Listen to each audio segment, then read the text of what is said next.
is from the Pali word, and this meaning is volitional action.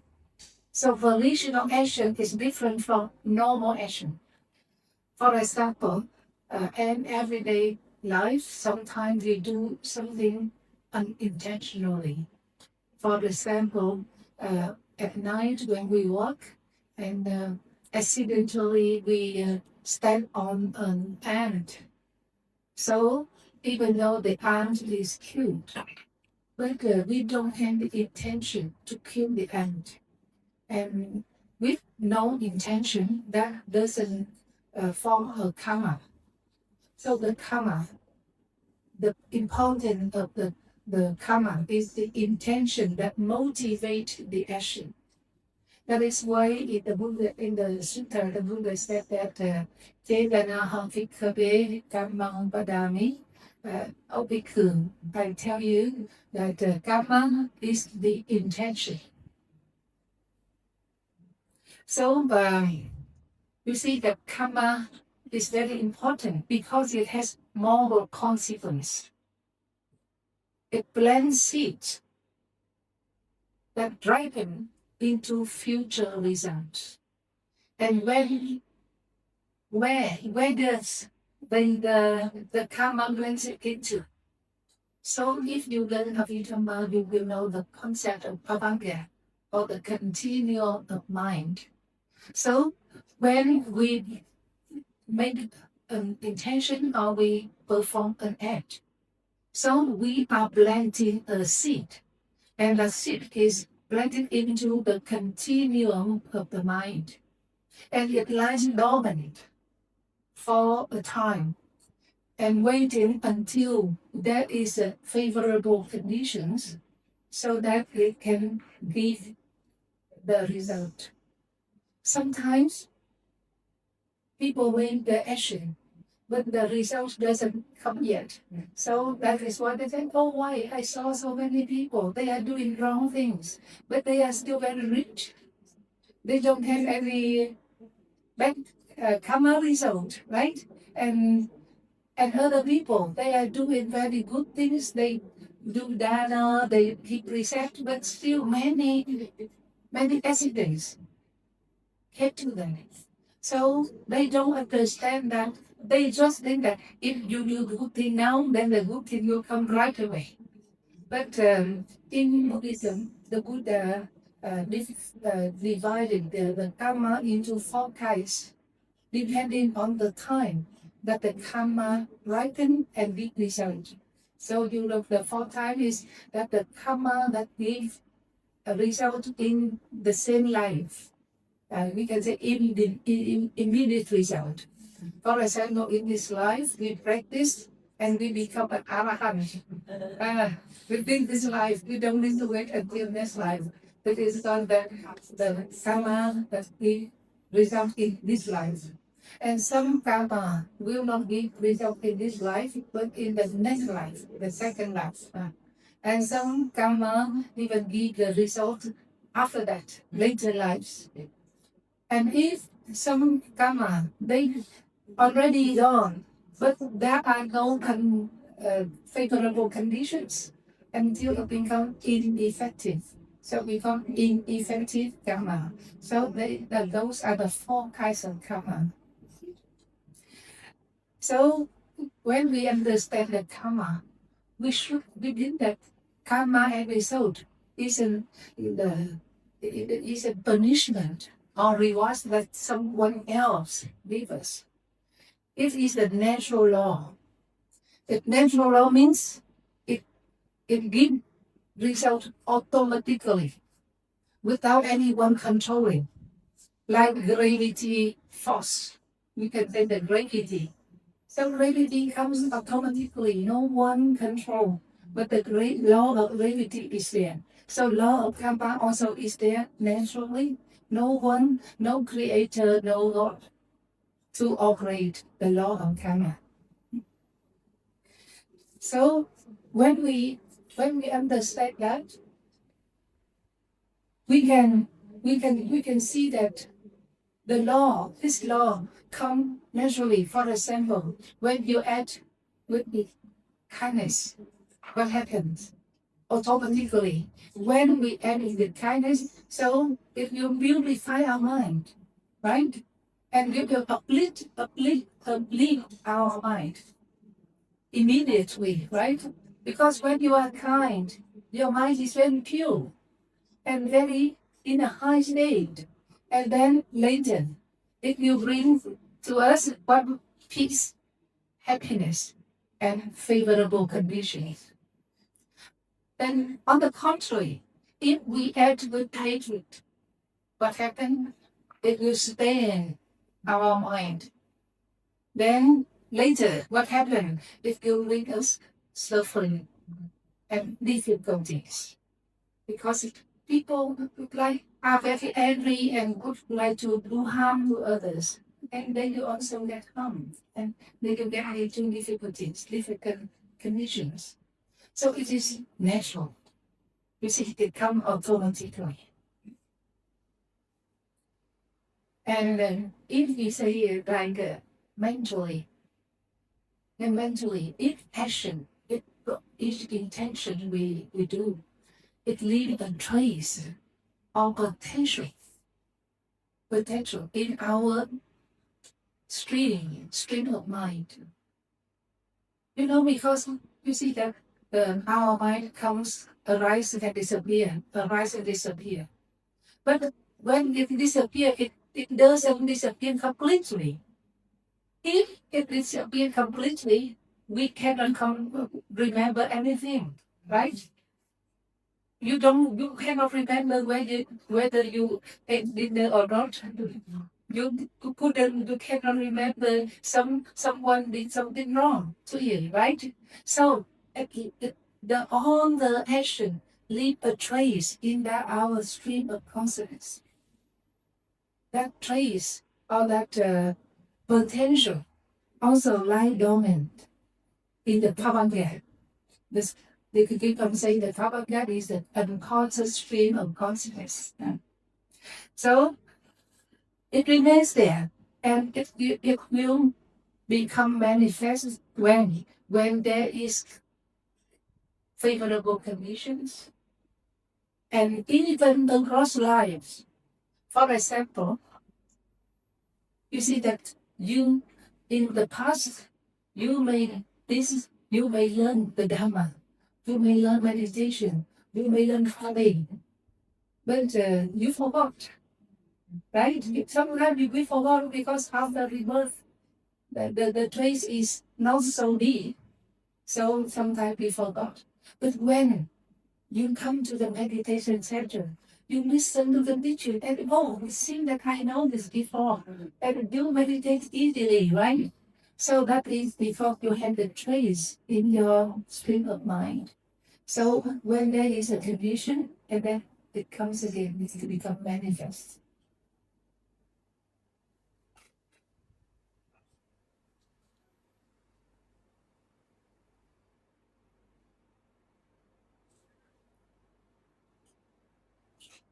So because we know that everything we do will leave a trace, so we will try not to give the impunity to our mind, right? So our purpose in mental practice is purifying the mind. So and when we know that the trace of what we done, what we are doing, will affect our mind, so we will know, we should know how to first differentiate between the pure and impure, or wholesome and unwholesome, kusala or akusala. Otherwise, we don't know that which one we can choose to implant, right? So what determines the karma is not the outer, the outer form, but it is the where is the motive or the root. So in the sutra, it is said that the wholesome or kusala karma arise from the three pure root of minds. We say pure, we don't say wholesome. Because wholesome is still something like within the samsara, wholesome and unwholesome, but the pure in the particle it is sopana, bright, brilliant. So three pure roots of mind is aloha, adosa, and amoha. So aloha, we can say non-greed, or we can say that it is a generosity or letting go. And adosa, non-hatred, or loving kindness, or compassion. And amoha. Amoha is non-delusion, or we say that wisdom or clarity. So, whatever action we do with no greed, no hatred, and no delusion, it is wholesome karma. And on the contrary, when action is accompanied with three unwholesome roots, lopa, dosa, and moha. So lopa, we can say greed or craving or selfishness. Dosa, we can say hatred, ill will, or cruelty. And moha, it is ignorance or delusion or wrong view. So we say, you can see, sometimes the outer action is actually the same. But because of the state of mind are different, then the quality of the karma is different. So I give one example. You can see that someone inject morphine to another. So the first one gave morphine with the purpose to calm the pain, let them less painful. It is a good intention. But the second person gave the injection of morphine in order to make them addicted to morphine, to destroy their brain and destroy their peace, and make them dependent on the morphine and dependent on the person who will give that morphine. So it is bad intention and bad karma. So for the outer, the action is the same. Someone is giving morphine to someone else, but the first person is doing the kusala karma, wholesome action. But the second person is doing the akusala karma, unwholesome. So when we know, we have to check ourselves. Sometimes we go to do charity. We also donate some money, some food, some clothes, etc. But sometimes, what is our motive? We give so that we can get married, we can get more, or it is also better than someone because of sin. If I go to that disaster and then I give food and clothing and I make photo and video and upload on the Facebook, many people will know about their activities and they will become famous for the activities, their benevolent activity. And sometimes we give because of anger, because someone come and ask again that give me something, and because of you don't want to be disturbed, okay, I give you right, but because of anger, I don't want to be disturbed, so I leave it. So the motive behind our action sometimes not purely wholesome. Sometimes it is a mixture between wholesome and unwholesome too. Before we come, good intention, but after some time, people are so greedy. They cat and then they quarrel and we become upset. And then why these people are so greedy? So that is why they are getting more. So that is anger. So from beginning, it is a good intention. It is good salad. but we cannot keep it. Even mind, we can keep an equanimity. So later we become angry. So it is very difficult to keep a good mind, good motivation from the beginning to the end. That is why we need to be very, very careful.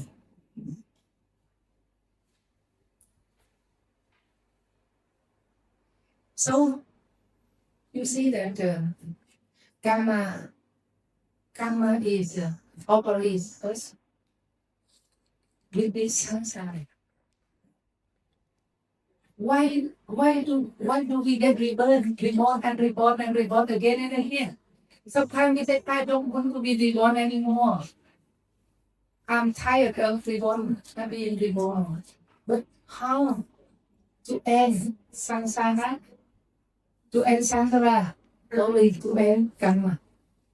Because Kamma is we can say that the key function, the key factor behind the samsara. The kusala Kamma leads us to the good rebirth, and the unwholesome Kamma leads us to the bad rebirth, but one also good or bad also lead to the rebirth. So if you don't want to get rebirth, we have to end the Kamma.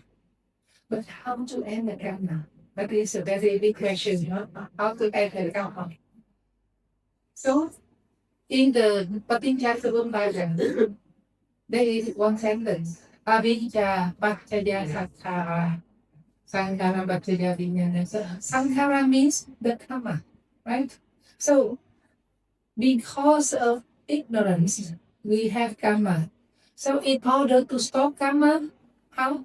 Only to stop ignorance, stop avijja. No avijja, there is no Kamma. But this is very simple, huh? To stop ignorance. So how to destroy ignorance? That is the next question. How to destroy ignorance? So what is ignorance? So first, if we want to destroy ignorance, we should know what is avijja. So avijja, in the many sutras, the Buddha already defined avijja. Avijja is not knowing the Four Noble Truths. And then avijja is not knowing the true nature of reality. The true nature of reality, they are three, right? What is that? The true nature of reality, tilakkhana. The first is anicca, impermanence. The second is dukkha, suffering. And the third is anatta, no self. So, anicca, dukkha, and anatta. It's very simple. Everyone knows, everyone memorizes. But directly see things as impermanent. Things come and pass away, arise and disappear. I think that, if we read in the books and we only repeat and repeat, it is only theory. So, in your opinion, how to see avijja in reality? Indirectly, how? How to see avijja? By which means? Only by vipassana, by meditation, right? Because if without vipassana, we only see everything on the surface. We see, oh, it's beautiful. Oh, it's nice. Oh, it is very durable. But when we practice vipassana, we observe breathing, we observe feeling, we observe mind, we observe the mental states, and then you see the breathe appear and disappear. Feelings appears and disappears. Everything appears and disappears continuously. Nothing lasts very long. We can say that in next two consecutive moments, there is nothing the same. Change. Only by observing the body, the mind, and the feeling, and the Dhamma, then you can see that it is very impermanent without observing, with mindfulness and the clarity. We cannot see the impermanence, and we cannot see the dukkha. Dukkha means unexpected strangeness. Nothing, even the happiness is also dukkha. Happiness is, we see what happiness, sukha. Sukha Vedana, we call it happiness. But sukha is also impermanent. And when sukha disappears, so sometimes even when sukha remains, at first you feel very excited, but when sukha remains, we get tired of it, we fed of it, and we will like something else. And then it's not sukha anymore. And among that, this is not I, and this is not mine, this is not myself. In order to realize that this body is not I, or this mind is not I, we have to use the method of analyzing. We analyze this body. Because this body, we see that it is I, but in the Buddhist practice, we analyze the whole body only into 4 factors, or 4 great elements. It is earth, water, heat, and wind. Air. So nothing else. Only earth, water, heat, and air. But it is combined in different form, different structure. And from the beginning, we should have one also the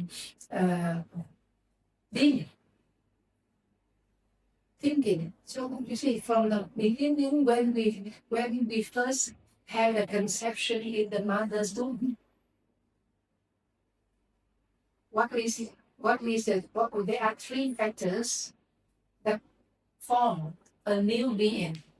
That is, what is that? The 3 factors that form a new being. Do you remember? What is that? The first is the Patisakti-citta, relinquishing consciousness. The second is from the father, with the semen, and from the mother, it is the egg. So the 3 factors combined together. So what is our portion? What is our contribution? That is only the Patisakti-citta, only the consciousness, the link in consciousness, the link from the previous birth to this birth. So in the Buddhist point of view, when one person passes away from this life, in Theravāda point of view, there is no need to wait for 49 days to be reborn. So right after the last moment of the previous birth, it is called Tuti-citta, the death consciousness. And the last moment, it is called death consciousness. And right after the death consciousness is Patisakti-citta, relinquishing consciousness. So right after we die, so you see that it is like in everyday life, in the same life, you see this consciousness disappear, then the next will arise, then this disappear, the next will arise continuously, right? So even from this earth to another birth, one the same. So the death consciousness disappear, then rebirth or relinquishing consciousness arises right after that. And which the need to let Kamma will decide the kind of believing Patisakhichita, and then you recite the rank. Which rank do you be born, and which parents you will meet. So, here we can see that from the beginning, we have to borrow from the father and from the mother. So, and also the birth, the rebirth consciousness comes and again pass away, pass away. It is only a combination of Nama and Rupa.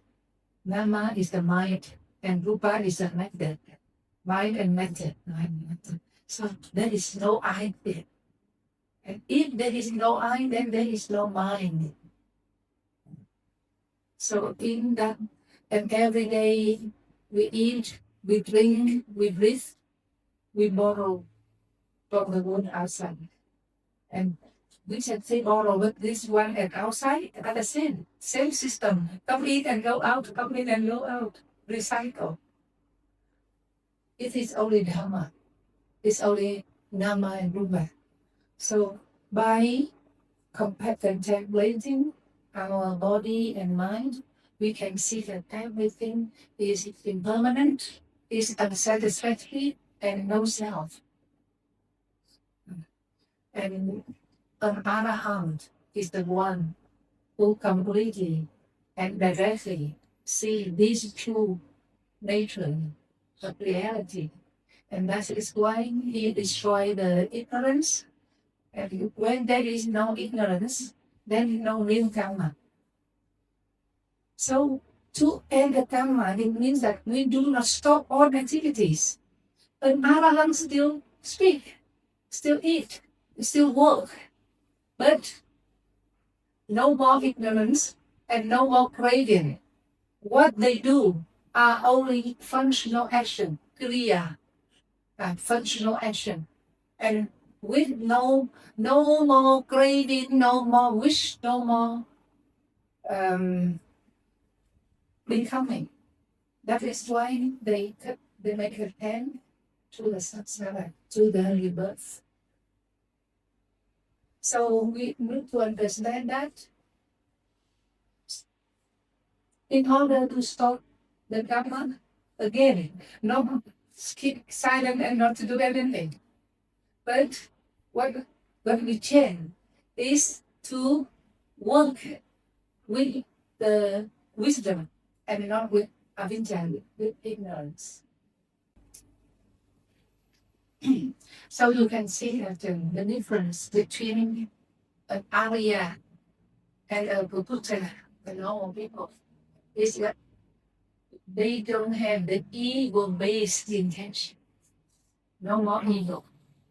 We still have the ego-based. I would like to do this, I like this, I want to become that.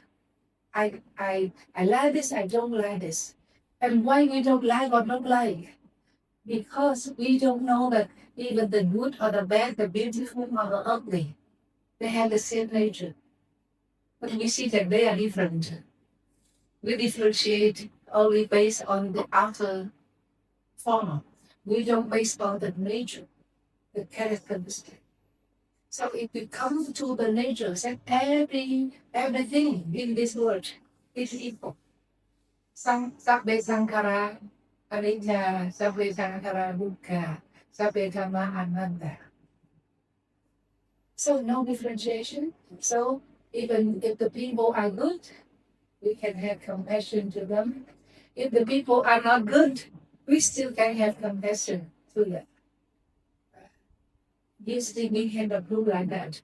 If the people are not good, they are rude to us, they harm us, then we will have some hatred, aversion to them.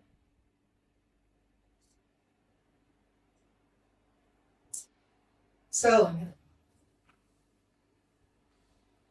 in order to weaken the karma or to destroy and to end the karma, the two main factors is mindfulness and awareness, right?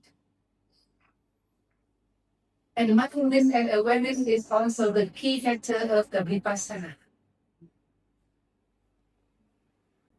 So we can transform our daily activities from normal action into wholesome action, or sometimes from unwholesome action into wholesome action. For example, in the morning, I also told you that only while cooking, but sometimes we cooking in envy, anger, in discontentment, in comparison.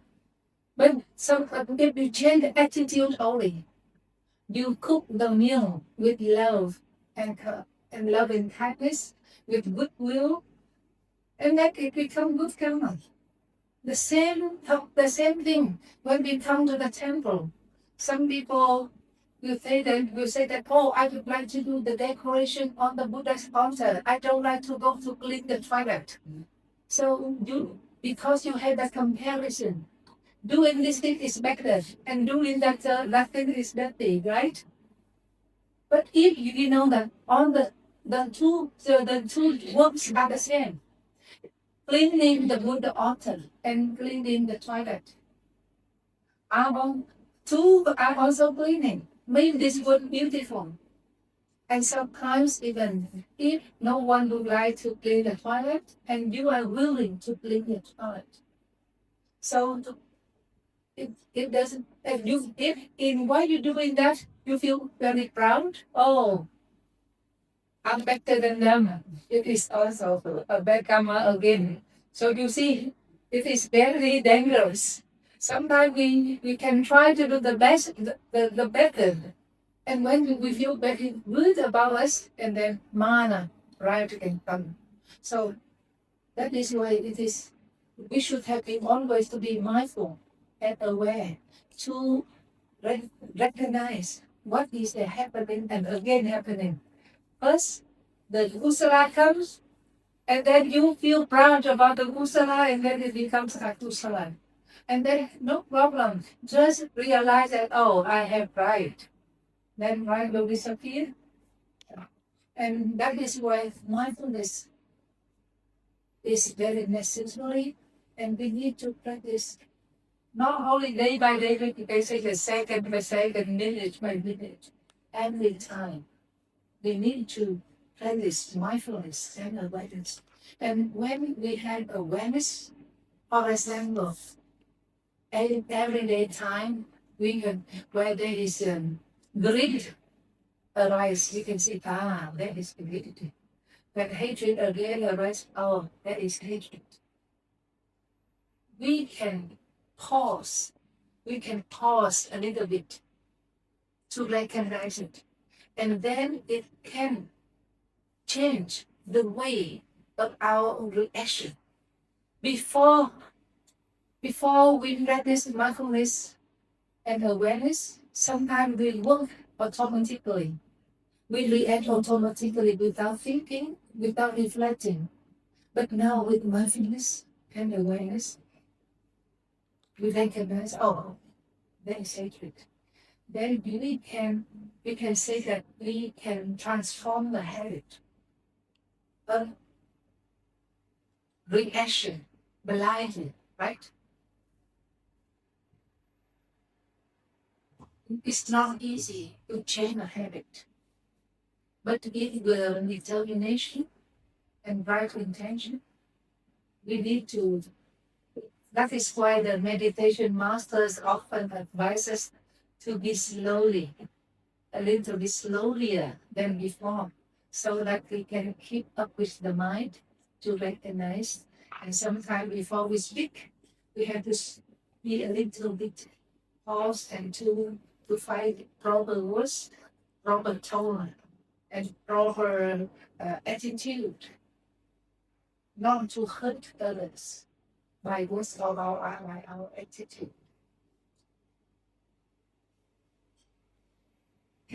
So and one more thing I would like to, apart from mindfulness and awareness, I would like also to mention about the important role of sila, 5 precepts.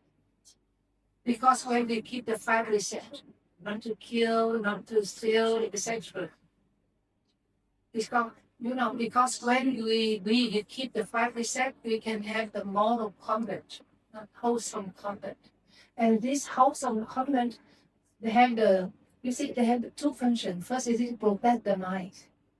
And the second thing is it refine and Kamma. Otherwise, if we don't keep the precept of stealing, we can steal. And when you steal, why do you steal? Because there is greed, craving. So and when we keep the precept, then the mind may be protected, and then Kamma will be refined. So here I have one suggestion, so that we every day we choose to do only good things and not the bad things. So there is one routine.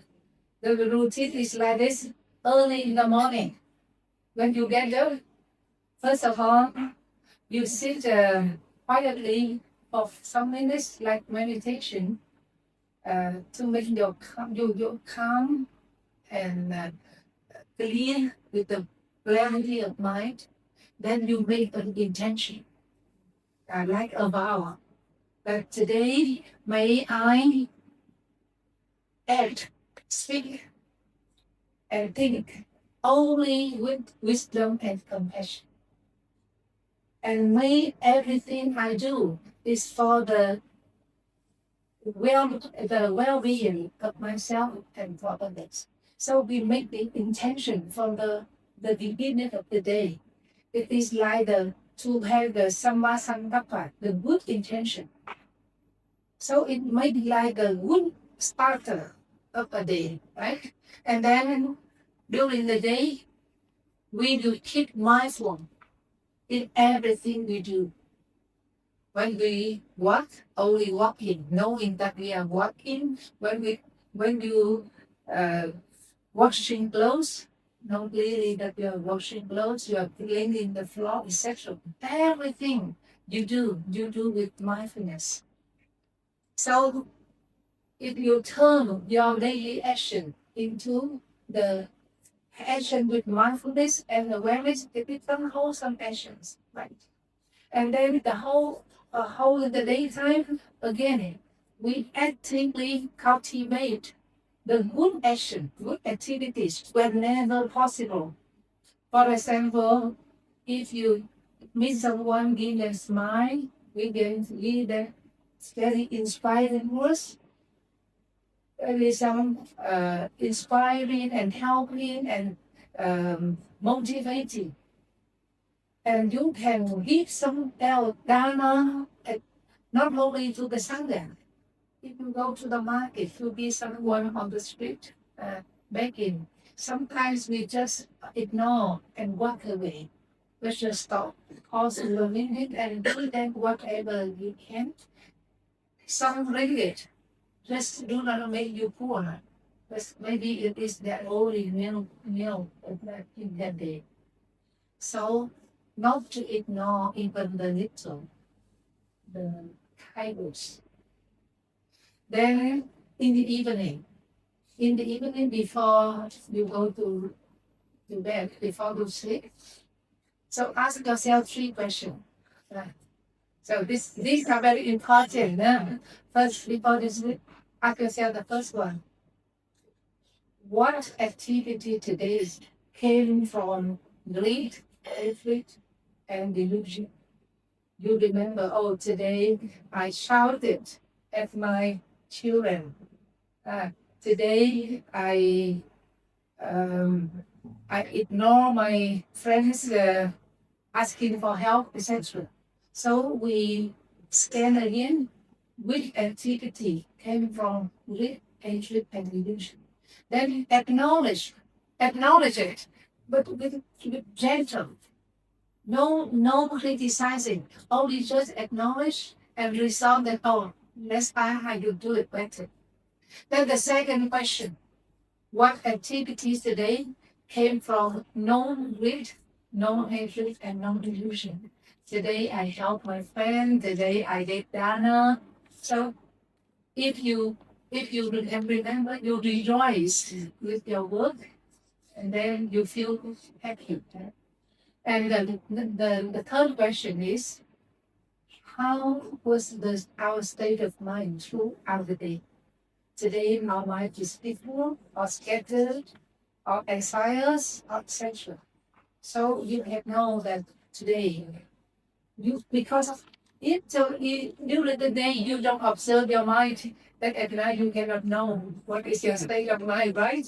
So that at night you can see, oh, today my mind was like that and that. So did I make improvement or not? Huh? So this kind of reflection can help us to improve our state of mind and also refine our karma. So by this way, our karma is weakening and our wisdom is strengthening.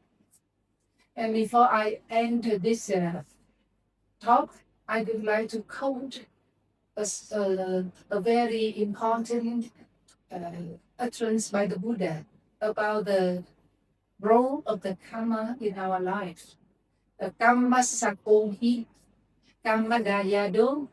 You remember that's what? Kamma yoni, kamma bantu, kamma pari sarano.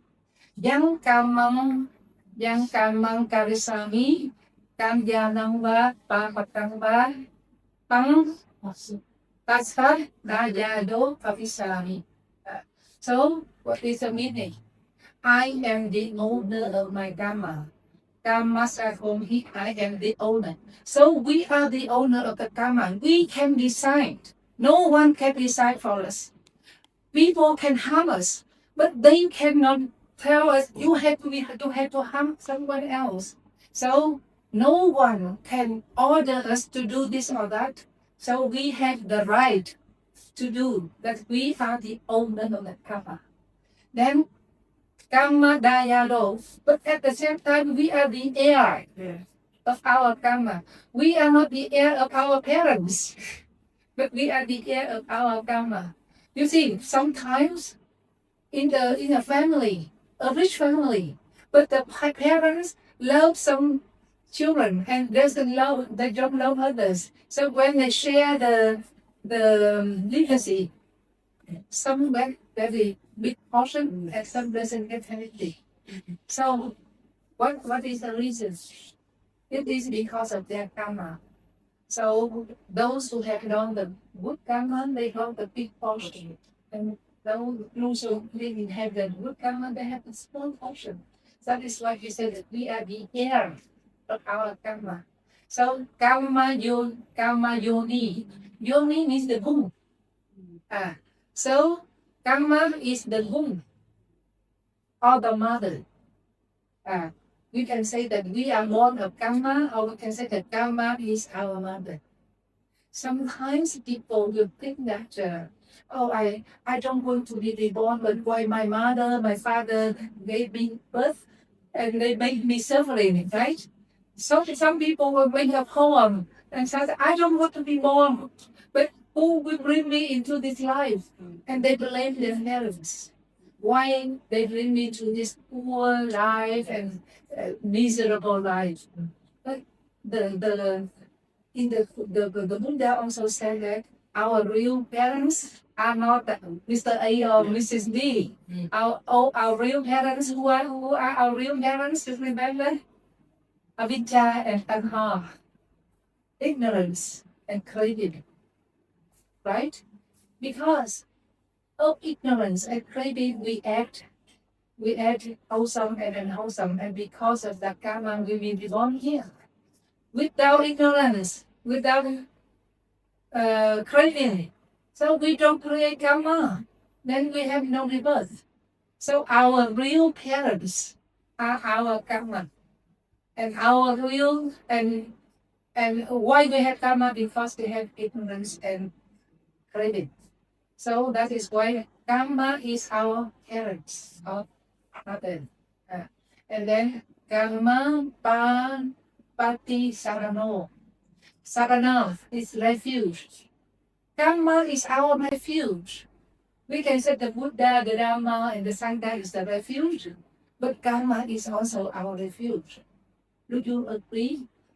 Yes, because why? The Kamma, the good Kamma, will bring us the good shelter. Sometimes, if you don't do good Kamma, how can you have the good, favorable condition? So even meeting the Buddha, meeting the Dhamma, meeting the Sangha also due to the good Kamma. If you don't do good Kamma, sometimes you cannot meet the good person. So Kamma is our refuge. Kamma, you see, usually people rely on the parents, they rely on the husband, they rely on the properties. But husband can divorce, parents can pass away, properties can be destroyed or stolen. But Kamma will never be destroyed. Kamma will follow us not only throughout this life, but to many, many later lives. So that is why Kamma is our refuge. And the last one, whatever Kamma, good or bad, we have done, we will inherit that Kamma. So we'll inherit. So if you want to inherit good things, then you do good Kamma. If you would like to inherit the bad things, then you do the bad Kammas. So the law of Kamma is very clear. If you remember this verse, so you repeat after me this verse, then you will learn by heart, and then this verse can we can say the quintessence of about the law of Kamma. So Kammassa Konhi, Kammassa Konhi. So you repeat after me, Kammassa Konhi. Kamma Dayado. Kamma Yoni. Kamma Bantu. Kamma Patisarano. Yang Kamang. Karisarami. Kanyanava. Papagava. Pasat. Dayado. Favisarami. Yeah. So I forgot about Kamma Bantu. Kamma Bantu. Bantu means relative. So Kamma is our relative. Because relative is so very dear and near. So Kamma is the most dear and near relative to us. Kamma never abandon us. Kamma will always be with us every time. So Kamma is the Bantu of the relative. So first is Kammassa Konhi. Kammassa is the open. Kammassa Konhi. Konhi is the I am it. So first is Kammassa Konhi. I am the owner of the Kamma. Then Kamma Dayado. I am the heir of the Kamma. Kamma Yoni. I am born of Kamma. Kamma Bantu. I am the relative of the Kamma. Kamma Patisarano. Kamma is the refuge, is my refuge. Owner, heir, parents, relative, and the refuge. And whatever Kamma good or bad I have done, I will inherit those Kamma. So after we understand the law, you can see that every day we plant a seed. Every second we plant a seed. So the seed is good or bad. It depends on our state of mind. Mind is I. So it is always continuing changing. A stream. Body also. With the Buddha's teaching and also with the science knowledge, we can see that our body is always changing. And it is only a combination of many factors. And in the Buddha's word, only earth, water, heat, and air. So nothing is I over there. You see? It is only a combination of many factors. So I think that, let me say that, the notion here, the body is here. Some people will think, some people will think that, oh, I think that there is an I because I work, I think, I eat. So it is, there is eating, there is working, there is thinking. But it is the notion that I do it, I try it. Let me try to make it. Usually, people when they say that there is no I, it means there is nothing. It is not the same. No I different from nothing. We still we are still here, but because it is always changing, and because it is only the stream of mind and the stream of elements of material, and the outer world is also mind and matter. The inner world also mind and matter. In order to understand that there is no I, it means that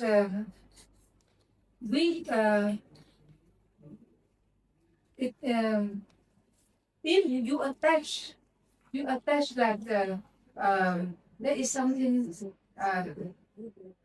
there is a soul. That is a soul that lies behind the acting, lies behind the thinking. That soul is controlling everything. That is the concept of I.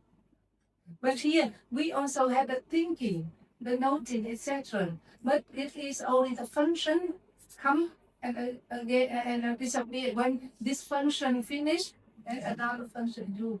So there is no controlling factor behind the action. Only the action, not the controlling action actor. So that is only the difference between self and no self. Thank you very much for the words of wisdom. Any other questions? I have a question.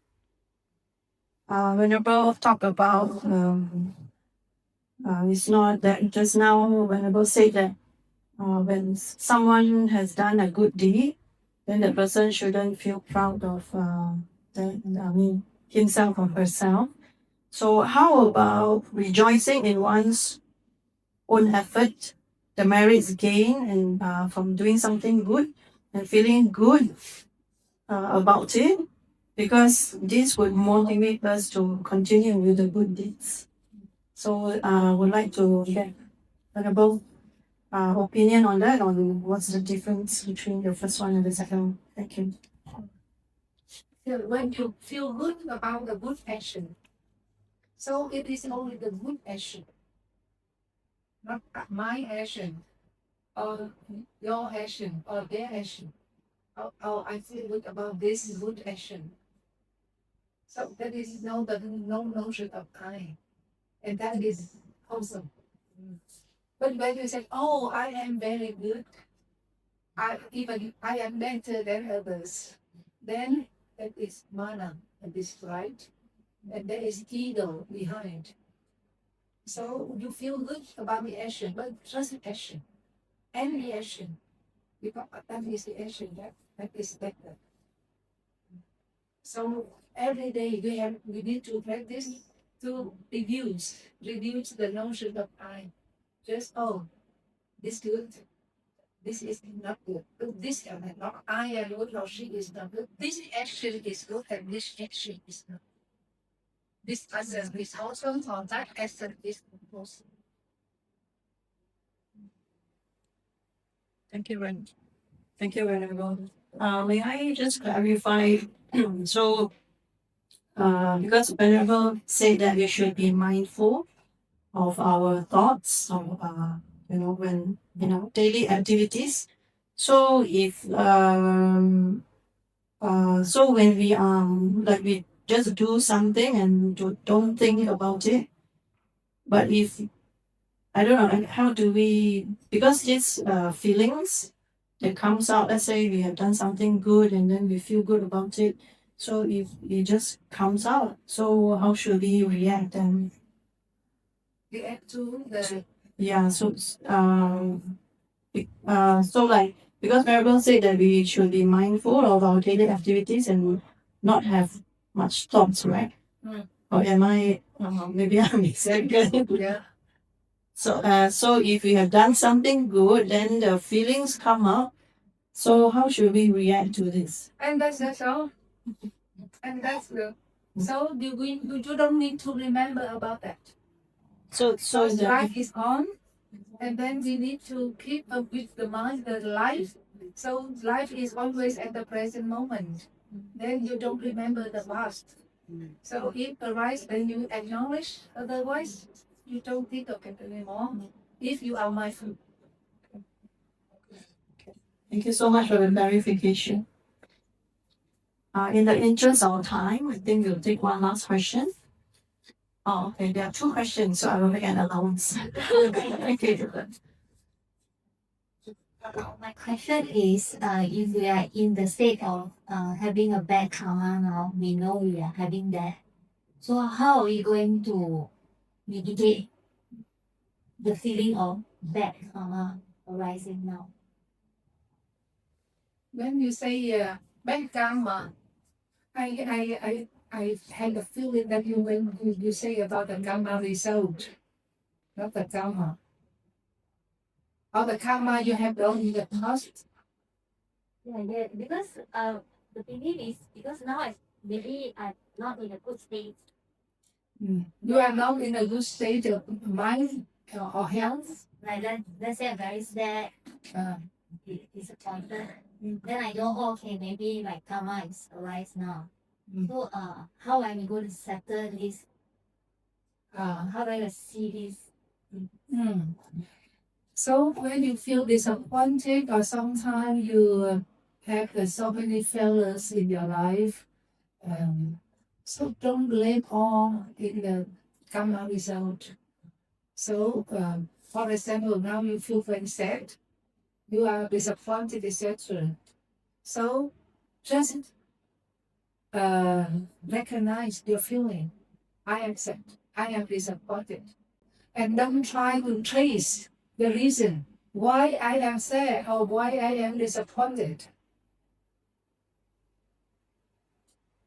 Because because sometimes you said, oh, because of some bad karma or someone did something wrong to me. Usually the answer, right?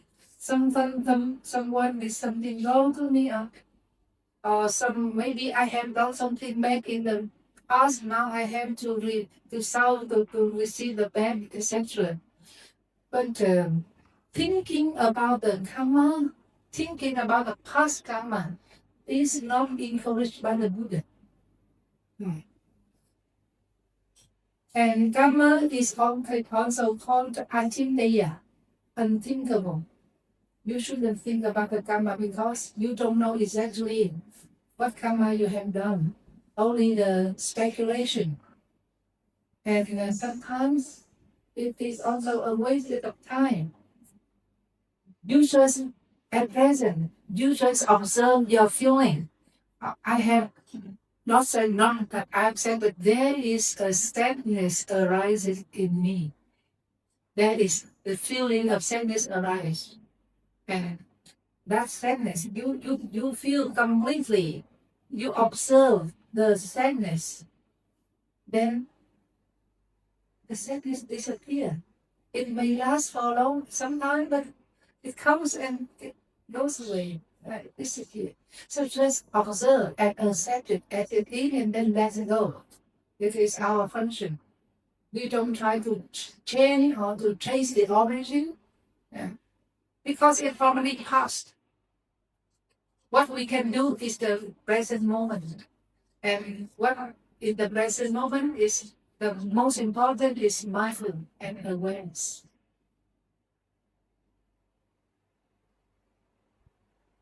Most thinking sometimes is not good. Okay.